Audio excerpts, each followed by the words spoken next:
రోగం ఎలాంటిదైనా దాని నుంచి బయటపడేందుకు ఔషధాల్ని ఓ క్రమ పద్ధతిలో వాడాలి. అయినా జబ్బు తగ్గడానికి కొంత సమయం పడుతుంది. కానీ రోగం నుంచి వెంటనే ఉపశమనం పొందాలనే తొందరలో కొందరు ఇంకా రకరకాల మార్గాల్ని వెతుకుతుంటారు.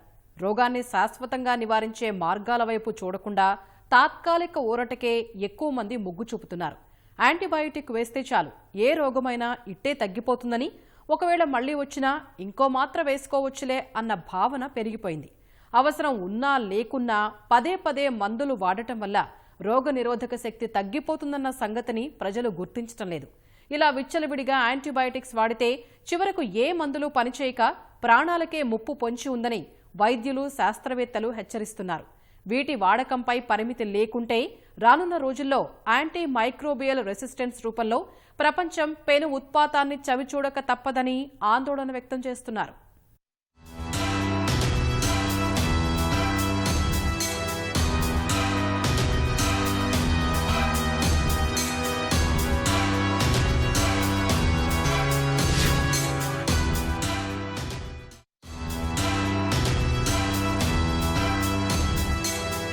ఏఎంఆర్ యాంటీ మైక్రోబయల్ రెసిస్టెన్స్ ప్రపంచ దేశాల్ని, శాస్త్రవేత్తల్ని, వైద్యుల్ని కలవరపాటుకు గురి చేస్తున్న అంశం.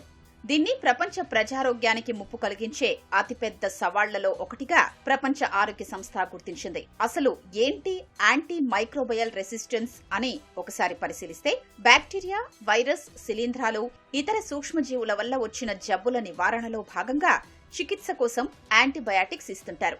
సహజంగా ఇందులో antibiotics, antiviral, antifungals, anti parasitics ఉంటాయి. అయితే బ్యాక్టీరియా, వైరస్లు, శిలీంధ్రాలు, పరాన్నజీవులు కాలక్రమేణా రూపాంతరం చెందినప్పుడు ఈ యాంటీబయాటిక్స్ మందులో పనిచేయని పరిస్థితి నెలకొంటుంది. అంటే మనకేదైనా జబ్బొస్తే ఎలాంటి యాంటీబయాటిక్స్ వాడినా ఫలితం ఉండదు. ఆ ఔషధాల వల్ల రోగం నయం కాదు. దీన్నే యాంటీ మైక్రోబయల్ రెసిస్టెన్స్ అంటారు. దీనివల్ల వ్యాధి తగ్గకపోగా ఇంకా తీవ్రత పెరిగే అవకాశం ఉంటుందని, మరణానికి సైతం దారితీసే అవకాశం ఉంటుందని నిపుణులు చెబుతున్నారు. మనకి ఎప్పుడు ఏదైనా ఒక వస్తువో లేకపోతే ఒక ఐడియానో ఉంటే దాన్ని విచ్చలవిడిగా వినియోగించి దాని యొక్క ప్రయోజనాన్ని బురదపాలు చేస్తూ ఉంటాం. ఈరోజు యాంటీబయాటిక్స్ కూడా అదే పరిస్థితి. మన విచ్చలవిడి వినియోగం ద్వారా, అంటే అవసరమైనా లేకుండా వాడటం, తగు మోతాదులో వాడకపోవటం, తగినంత వ్యవధిలో వాడకపోవటం వల్ల ఈరోజు ఈ యాంటీబయాటిక్స్కి మన చుట్టూ ఉండేటటువంటి మైక్రో ఆర్గానిజమ్స్, అంటే బ్యాక్టీరియా కానీ, వైరస్ కానీ, అవన్నీ రూపాంతరం చెంది వాటిని అడ్డుకునేటటువంటి ఒక సిస్టమ్ని అవి కొలుపుకున్నాయి. తద్వారా ఎప్పుడైతే మనం ఇంతకుముందు యాంటీబయాటిక్స్ ఇస్తామో 100% ఆ మైక్రో ఆర్గానిజమ్స్ అన్ని చనిపోయాయి. కానీ నేను ఇంతకుముందు చెప్పినట్టు చాలా తక్కువ మోతాదులో వినియోగించటం, తగినటువంటి వ్యవధి ప్రకారం వినియోగించకపోవటం, అవసరం లేకపోయినా వినియోగించటం వల్ల ఇవి వాటికి ఆహారంగా మారాయని కూడా ఒక రకంగా చెప్పుకోవచ్చు.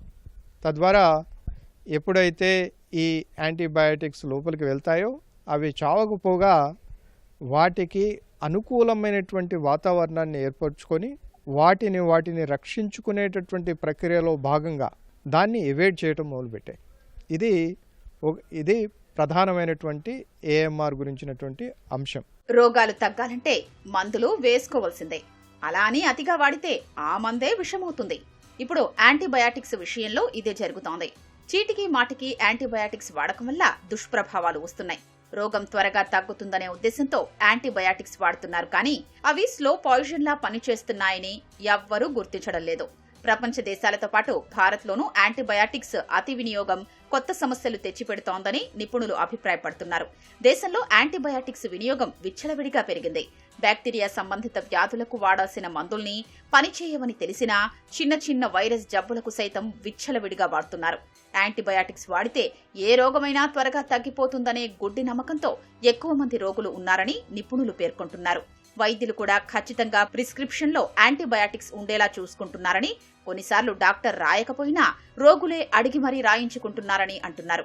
మరికొంతమంది నేరుగా మందుల షాపుకు వెళ్లి కొనుక్కుంటున్నారు. జ్వరం, జలుబు, తలనొప్పి, గొంతు నొప్పి ఇలా చిన్నపాటి అనారోగ్య సమస్యలకు సైతం యాంటీబయాటిక్స్ వాడేస్తున్నారని నిపుణులు ఆందోళన వ్యక్తం చేస్తున్నారు. AMR, antimicrobial resistance, is a global crisis. it means that antibiotics stop working and common infections that affect people are becoming really dangerous. Diagnostics are very important. I'm an expert in diagnostics, and I want to highlight that making sure we understand which diseases we are dealing with, which pathogen, so the bacteria that is causing infection, and the AMR that we are dealing with, we need to know before we treat. If we don't know and just give antibiotics, we are overusing antibiotics and making this crisis even worse. America, Europe లాంటి దేశాల్లో అత్యవసరమైతేనే వైద్యులు antibiotics వాడుతుంటే మన దగ్గర మాత్రం ఎలాంటి చిన్న రోగానికైనా వాడుతున్నారు. కోవిడ్-19 తర్వాత యాంటీబయాటిక్స్ వాడకం ఆందోళన కలిగించే రీతిలో పెరిగిందని పలు నివేదికల్లో తేలింది. వ్యాక్సిన్లతో సమానమైన అద్భుత ఆవిష్కరణగా గుర్తింపు తెచ్చుకున్న యాంటీబయాటిక్స్ కోట్ల మంది ప్రాణాలు కాపాడాయనేది ఎవ్వరూ కాదనలేని నిజం. అయితే విచ్చలవిడి వినియోగమే ఆందోళన కలిగిస్తోంది. దీన్ని కట్టడి చేసేందుకు అమెరికా సహా కొన్ని దేశాల్లో నేషనల్ యాక్షన్ ప్లాన్ ను ఎగ్జిక్యూటివ్ ఆర్డర్ రూపంలో అమల్లోకి తెచ్చారు. బ్రిటన్లో కూడా డాక్టర్లు అత్యవసరమైతేనే యాంటీబయాటిక్స్ రాయాలనే నిబంధనలు తెచ్చారు. మన దేశంలో విచ్చలవిడిగా యాంటీబయాటిక్స్ ను వినియోగిస్తున్నట్లు లాన్సిట్ రీజనల్ హెల్త్ ఆగ్నేయాసియా జర్నల్ వెల్లడించింది. 2019లో భారతీయులు 500 కోట్లకు పైగా యాంటీబయాటిక్స్ మాత్రలు వినియోగించినట్లు తేలింది. ఇందులో ప్రధానంగా అజిత్రోమైసిన్ ను ఎక్కువగా వినియోగించినట్లు పరిశోధకులు పేర్కొన్నారు. యాంటీబయాటిక్స్ అమ్మకం, వినియోగం నియంత్రించకపోతే ముప్పు తప్పదని వీరు హెచ్చరిస్తున్నారు. అమెరికాకు చెందిన బోస్టన్ యూనివర్సిటీ, ఢిల్లీకి చెందిన public health foundation of India కలిసి మన దేశంలో యాంటీబయాటిక్ మందుల వాడకంపై ఓ survey నిర్వహించాయి.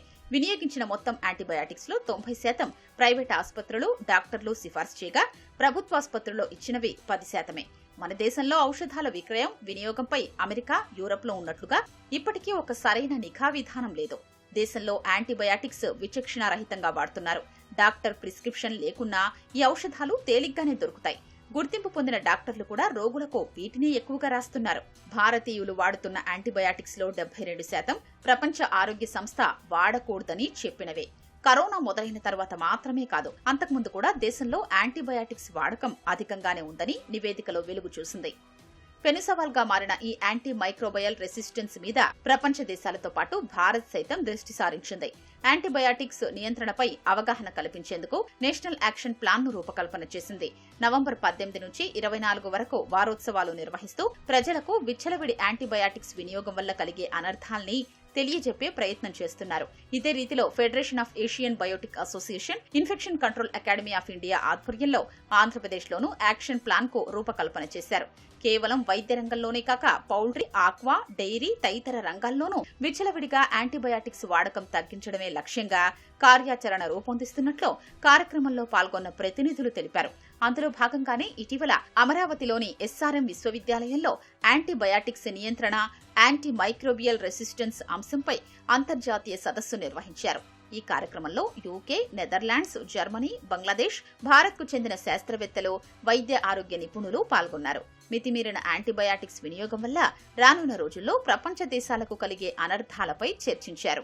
So antimicrobial resistance is a global problem, and to address this global problem, several countries and scientists as well as industry people all have to come together and then address this problem. And at the same time, the public, the media people, everybody has to educate and then how exactly we can address this kind of a global challenge.